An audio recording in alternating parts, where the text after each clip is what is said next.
সমালোচনা পরে করবেন, আগে আমাদের ঘর সামলাতে হবে, আমাদের নিজেদের ব্যর্থতা দেখতে হবে। যদি সবাই এত বড় বড় নেতা, কেন জেতা হলো না দুটো আসন? কিসের জন্য জেতা হয়নি দুটো আসন? মমতা ব্যানার্জি কোনো খামতি রাখেননি, অভিষেক ব্যানার্জি কোনো খামতি রাখেননি।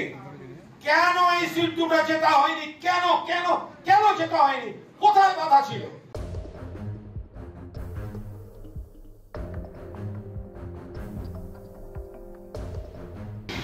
উনত্রিশটা আসন পেয়েছে তৃণমূল কংগ্রেস, মমতা ব্যানার্জির নেতৃত্বে, অভিষেক ব্যানার্জির সেনাপতি।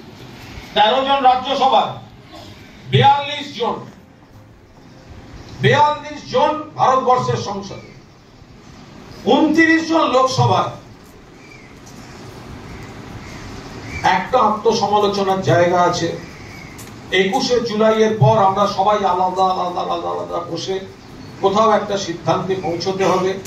মাননীয় মুখ্যমন্ত্রী মমতা বন্দ্যোপাধ্যায়ের নেতৃত্বে, অভিষেক বন্দ্যোপাধ্যায়ের সেনাপতিত্বে 29টা কেন্দ্রে সবুজ আবির উড়ল। পূর্ব মেদিনীপুরের তমলুকার কাঁথি, এটা কিন্তু আমার কাছেও একটা আফসোস।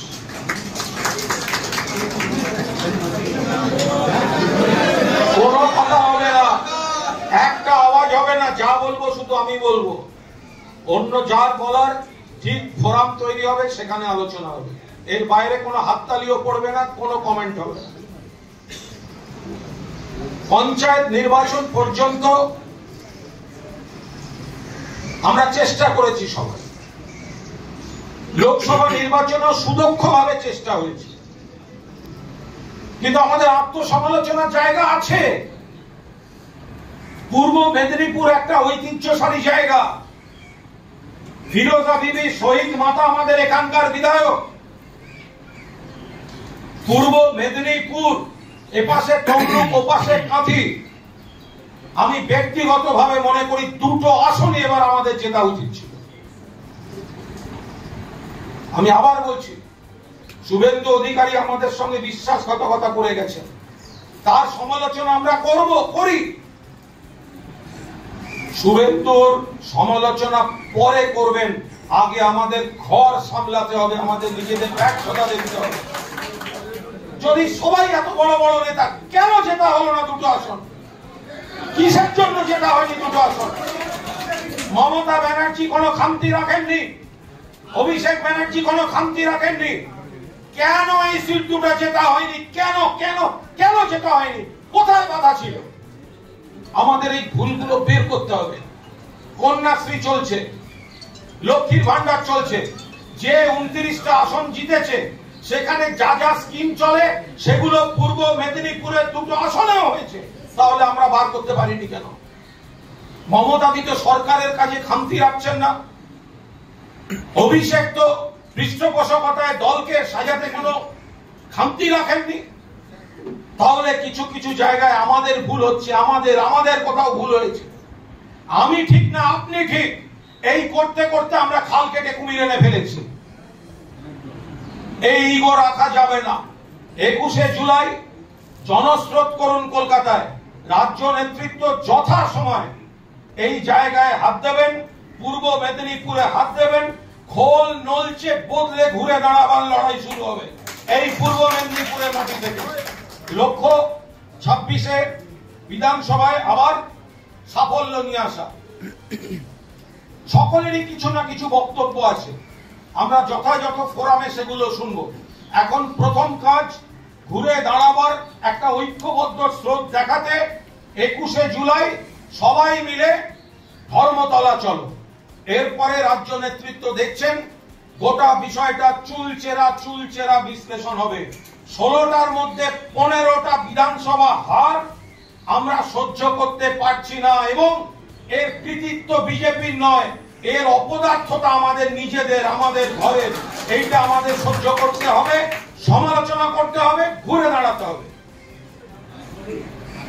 যারা যেভাবে ভোট করেছেন কোথাও না কোথাও ত্রুটি ছিল, না হলে এই রেজাল্ট হয় না। যত কারচুপি করে থাকুক, আজকে 29টা সিট জিতেছে, আজকে 4টে বাই ইলেকশন, যতই বাই ইলেকশন বলুন, তৃণমূল পরিবার ঐক্যবদ্ধ হয়ে এক হয়ে লড়েছিল, তাই বিজেপি যেটা 3টে আসন মমতা ব্যানার্জি অভিষেক ব্যানার্জি প্রার্থীরা জিতে এনেছেন। আর মানিকতলার রেকর্ড ভোট 62-63 ভোটে আমরা জিতিয়ে বিজেপির মুখের উপর ছামা ঘষে দিয়েছি। সেটা পূর্ব মেদিনীপুরে হতো, পূর্ব মেদিনীপুরে সম্ভব। কেউ এতটুকু মনোবল হারাবেন না। শুধু মাথায় রাখুন, আমাদের শত্রু বিজেপি, আমাদের শত্রু বিজেপির নেতারা, সিপিএম এর নেতারা, কিন্তু তাদের সমালোচনা করার আগে আমাদের ঘরের সমালোচনা করতে হবে। একটা হোয়াটসঅ্যাপ পাঠিয়ে দিলাম, ও উড়ুকের লোক, আবার তার অন্য গোষ্ঠী আরেকটা হোয়াটসঅ্যাপ পাঠালো, ও তার লোক। এই করে ওয়ার্ড জেতা যাবে না, এই করে এলাকা জেতা যাবে না।